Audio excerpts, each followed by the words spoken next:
aja ngisen-ngisenke aku. Ngisen-ngisenke piye to, Nduk? Lah kaya ngono ki lek gonta-ganti wong lanang, ya ora apik.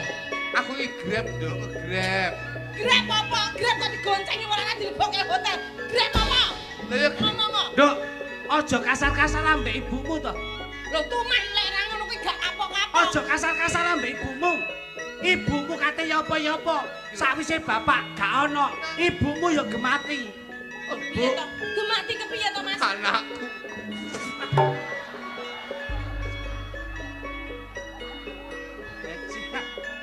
Sampeyan kok malah belok karo ibu iki piye? Iki Aku wis kliru. aku tau dilewek. Wong Nduk, iki ora beneh. konco nyeneni ibu. Ibu iku wis berjuang, genteni posisine bapak. Berjuang apa? Bu. Berjuang kok gonta-ganti wong Bapak lanang. ninggal warisan. Tegalan mbakku iku saiki sertifikate ndok ndi? Nok bang le, Ye, nok bang. nang bang. Ya toh. Tegalane bapak sertifikate ndok ndi? Nek bang le. Lah apa sampe lebone bang? Nanti gue ngeragati sekolah sampean karo adimu iki. Ya wis gak apa-apa, Nduk, gak apa-apa.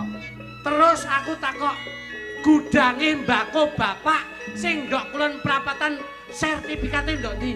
Nek bang le. Nang bang. Nang bang nek. Gawe apa, Mbak? Gawe apa? Nanti gue ngeragati sekolahmu. Berarti sekolahku ambek adik Wis. ngedol gudang. Karek situ, Mbok. Karek situ. Pabrik rokok sing arep dibangun bapak kuwi saiki surate ning ndi? Nek bang le. Piye? Nek bang. Ning bang. Ning bang. Berarti ora kena gre. Tuh sampean kok. Wis saben dina kok kaya ngono kuwi ngabuk. Kowe ngentek-ngentek. Kaya ngono kuwi ngenteni warisane wong tua. Ora kena dicontoh kaya ngono kuwi. Tak tenyor raimu. Lah iki keculuk tenan. Kalau apa-apa didol ki lho. Mataku panas.